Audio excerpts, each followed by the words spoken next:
अस्सलाम वालेकुम listeners and viewers.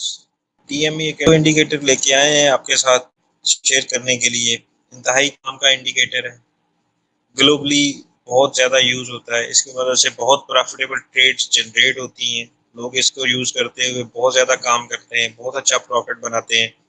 आप भी इसको सीख के बड़ा अच्छा प्रॉफिट बना सकते हैं। इंडिकेटर को SMIO एर्गोटिक इंडिकेटर बोलते हैं। ये इंडिकेटर काम किस तरह से करता है, स्क्रीन पे लगाते किस तरह से हैं, डिस्प्ले कैसे होता है, सेटिंग्स क्या रखते हैं, ये हम आपको बताते हैं। इसको लगा के किस तरह से आप काम कर सकते हैं, ये सारा कुछ हम आपको कैंडल चार्ट के ऊपर बताते हैं। आइए देखते हैं। तो व्यूअर्स एंड लिसनर्स, अब हम देखते हैं कि हम SMI किस तरह से अप्लाई कर सकते हैं अपने कैंडल चार्ट पे। इस वक्त आपके सामने कैंडल चार्ट ओपन है। ये डे के टाइम फ्रेम पे कैंडल चार्ट ओपन है। हमें पता है कि हम इंडिकेटर कहाँ से अप्लाई करते हैं।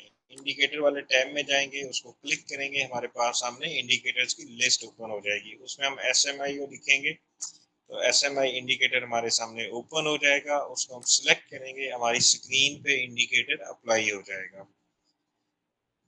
आप ये देखेंगे कि ये इंडिकेटर 3 पार्ट्स पर मुश्तमिल है। हमारे सामने ये इंडिकेटर ओपन हो गया है। इसके अंदर 2 लाइंस हैं और एक हिस्टोग्राम की सीरीज है जो कि एक सेंट्रल लाइन के इर्द गिर्द ड्रा हुई है। सबसे पहले हम इसकी सेटिंग्स में जाएंगे और इसकी इनपुट्स में जाएंगे। इनपुट्स के अंदर हम इसकी तीनों किस्म की इनपुट्स को 5, 5 और 5 कर देंगे। उसके बाद हम स्टाइल में जाएंगे। स्टाइल में हम इंडिकेटर का कलर ब्लू रहने देंगे और उस लाइन को थोड़ा सा बोल्ड कर देंगे। उसके बाद हम सिग्नल का कलर जो है वो रेड कर देंगे और उस लाइन को भी थोड़ा सा बोल्ड कर देंगे। उसके बाद हम ओसिलेटर की सेटिंग्स पे आते हैं और ओसिलेटर की का कलर हम ब्लैक कर देते हैं और इसको भी हम बोल्ड कर देते हैं, थर्ड स्टेप वाला ओके कर देते हैं। आपके सामने स्क्रीन पर SMI इंडिकेटर डिस्प्लेड है। आप देखते हैं कि इस इंडिकेटर के 3 पार्ट्स हैं। एक ब्लू वाली लाइन है, दूसरी रेड वाली लाइन है और तीसरा हिस्टोग्राम्स हैं जो एक सेंट्रल लाइन या जीरो लाइन के ऊपर और नीचे ड्रा हुई हुई है। हमेशा की तरह हम डिस्कस करते हैं कि हम इस इंडिकेटर की मदद से कैसे प्रॉफिटेबल ट्रेड्स जो है वो जनरेट कर सकते हैं।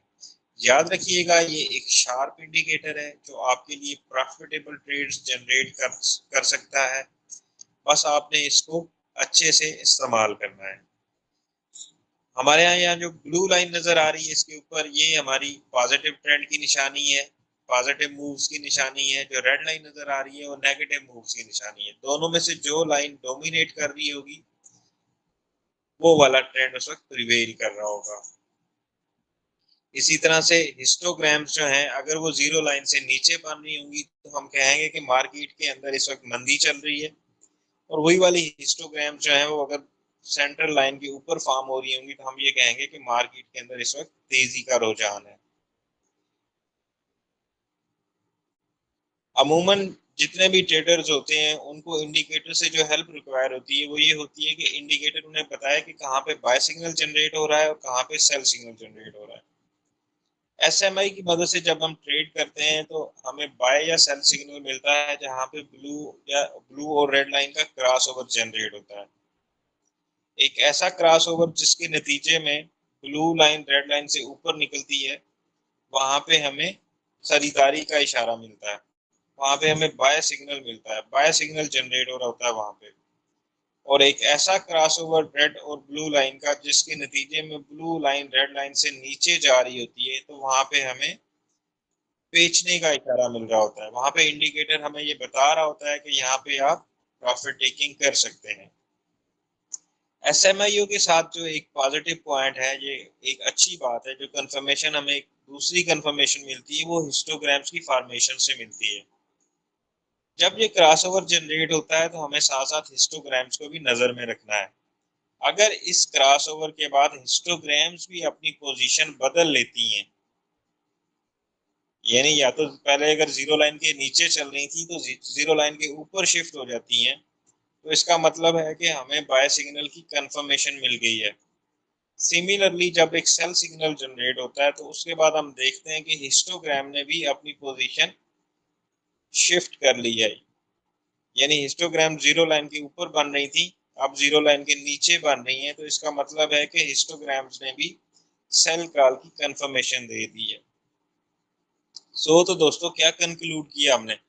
हमने ये कंक्लूड किया कि हमारे लिए बाय या सिग्नल तब जनरेट होगा जब ब्लू और रेड लाइन का क्रॉसओवर जनरेट होगा, और उस सिग्नल की कंफर्मेशन हमें आएगी जब हिस्टोग्राम्स अपनी लोकेशन शिफ्ट करेंगे। जब ये क्रॉसओवर जनरेट होता है और ब्लू लाइन रेड लाइन से ऊपर निकलती है तो हमारे लिए बाय सिग्नल जनरेट हो गया। साथ ही हम वेरिफिकेशन करेंगे कि क्या हिस्टोग्राम ने अपनी लोकेशन शिफ्ट की, अगर उसने कर ली तो हमारे लिए स्ट्रांग बाइकॉल जनरेट होगी। इसी तरह से हम देखेंगे कि जब सेल सिग्नल जनरेट हुआ उसके साथ ही हिस्टोग्राम की वेरिफिकेशन लेंगे, अगर हिस्टोग्राम ने अपनी लोकेशन शिफ्ट की तो हमारे लिए सेल सिग्नल जनरेट हो गया। अब आप एक दो चीजें और हैं जिनके ऊपर हम गौर कर सकते हैं। हम देखते हैं कि जब ये क्रॉस एक वर्टिकल एंगल पे जनरेट होता है तो उसके बाद एक स्ट्रांग बाय या सेल कॉल जनरेट होती है, और ये क्रॉस जनरेट होने के बाद अगर दोनों लाइंस का गैप ज्यादा है, दोनों लाइंस के दरमियान फासला ज्यादा है, तो जो प्रिवेलिंग ट्रेंड है वो स्ट्रांग है। जैसे कि आपके सामने स्क्रीन पे कर्सर है, वहां पे आप देख सकते हैं एक बाय सिग्नल जनरेट हुआ, उसके बाद दोनों लाइंस के दरमियान काफी सारा गैप है। ये बता रहा है कि जो सिग्नल जनरेट हुआ है वो काफी स्ट्रांग सिग्नल है और अगले कुछ सेशन में काफी तेजी चलने वाली है। इसी तरह से जो हिस्टोग्राम्स की हाइट है या लेंथ है वो भी डिटरमिन करती है कि प्रिवेलिंग ट्रेंड जो है वो कितना स्ट्रांग है। अगर तो हिस्टोग्राम्स की लेंथ आने वाले सेशन के साथ बढ़ रही है, हिस्टोग्राम बड़ी हो रही है, इट मीन्स कि जो प्रिवेलिंग ट्रेंड है वो काफी स्ट्रांग में है। मार्केट यानी यहाँ पे एक पॉजिटिव ट्रेंड चल रहा था, हम ये कह सकते हैं कि मार्केट काफी तेजी में है। उसके बाद जब एक सेल सिग्नल जनरेट होता है तो उसके बाद हिस्टोग्राम्स अपनी लोकेशन शिफ्ट कर लेती हैं। जब हिस्टोग्राम्स नेगेटिव साइड पे बनती हैं यानी जीरो लाइन के नीचे बनती हैं तो उसके ऊपर भी वही वाला फार्मूला अप्लाई होता है। हमने ये देखना है कि क्या हिस्टोग्राम्स की लेंथ जो है वो बढ़ रही है या कम हो रही है। अगर तो हिस्टोग्राम्स की लेंथ आने वाले सेशन के साथ बढ़ रही होगी नीचे की तरफ, तो उसका मतलब ये होगा कि मंदी का रुझान काफी तेजी में है, यानी ज्यादा मंदी है, यानी स्ट्रांग बेरिश ट्रेंड चल रहा है। इसके बाद हम ये देखते हैं कि पहले इन लाइंस के दरमियान गैप ज्यादा होता है जब कोई भी ट्रेंड प्रिवेल कर रहा होता है। जब ट्रेंड रिवर्स होने वाला होता है तो ये लाइनें एक दूसरे के करीब आना शुरू हो जाती हैं, हिस्टोग्राम के साइज जो हैं वो कम होना शुरू हो जाते हैं। तो उस वक्त हम मुताद हो जाते हैं या हम तैयारी पकड़ लेते हैं अपनी अगली मूव के लिए। यानी उसके बाद हम ये अगर हम बाइंग में वाली पोजीशन में बैठे थे तो हमें नजर आना शुरू हो जाता है कि आने वाले किसी सेशन में सेल कॉल जनरेट हो सकती है और हमें अपनी प्रॉफिट बुकिंग की तैयारी करनी चाहिए। इसी तरह से बीरिश ट्रेंड में जब ये दोनों लाइंस एक दूसरे के करीब आना शुरू होती हैं और हमें लगता है कि आने वाले किसी भी सेशन में इनका क्रॉसओवर जनरेट हो जाएगा, साथ ही हमें ये नजर आता है कि जो हिस्टोग्राम्स हैं उनके साइज छोटे हो रहे हैं, तो हम ये तैयारी पकड़ लेते हैं कि आने वाले किसी भी सेशन में हमारे लिए बाय कॉल जनरेट हो सकती है। जब बाय या सेल कॉल जनरेट हो जाती है उसके हिसाब से हम अपनी ट्रेड बना लेते हैं, तो फिर उससे एग्जिट जो है वो भी इसी की same setting same time frame के साथ हमें करना है। मैंने आपको पहले बता दिया कि इसके अंदर जो स्ट्रांग सिग्नल है वो इन दोनों लाइंस का जो क्रॉस है उसकी मदद से पता चल सकता है। अगर इन दोनों लाइंस का क्रॉस वर्टिकल एंगल पे हुआ है तो बाय सिग्नल या जनरेट होने वाला बाय या सेल सिग्नल बड़ा स्ट्रांग है। इसी तरह से हिस्टोग्राम का साइज भी हमें ट्रेंड के बारे में बताता है। मैं उम्मीद करता हूं कि ये इंडिकेटर आपको अच्छे से समझ आ रहा होगा। अब हम आपको स्क्रीन पे दिखाते हैं कि इसकी सेटिंग्स कौन सी रखनी है जब आपने शार्प सेटिंग के साथ ट्रेड करना है। ये सेटिंग आप नोट कर सकते हैं अपने पास, ताकि जब आप इसको अपने पास प्रैक्टिस करें और मुख्तलिफ स्क्रिप्ट के ऊपर इसको अप्लाई करें तो ये वाली सेटिंग इस्तेमाल करके करें और अपने लिए बेहतर ट्रेड जो है वो जनरेट कर सकें। आपने शार्प सेटिंग देखनी है तो कैसे रखनी है, आपके सामने स्क्रीन पे अपीयर हो रही है। आपने इनपुट्स की तीनों वैल्यूज जो है 5-5 पे रखनी है और स्टाइल के अंदर आपने इंडिकेटर को ब्लू कलर देना है, सिग्नल को रेड कलर देना है और हिस्टोग्राम जो ऑसिलेटर को ब्लैक कलर देना है। इसके साथ आपने इस इंडिकेटर को अप्लाई करना है, वो वाली टेक्निक्स या वो वाली बेसिस के ऊपर उसको यूज करना है जो अभी मैंने वीडियो में एक्सप्लेन की हैं। उसके बाद मैं उम्मीद करता हूँ कि आपके लिए प्रॉफिटेबल ट्रेड्स जो हैं वो जनरेट होंगी, आप प्रॉफिट कमा सकेंगे। अपना ख्याल रखिएगा, हमें दुआ में याद रखिएगा। अल्लाह हाफिज़।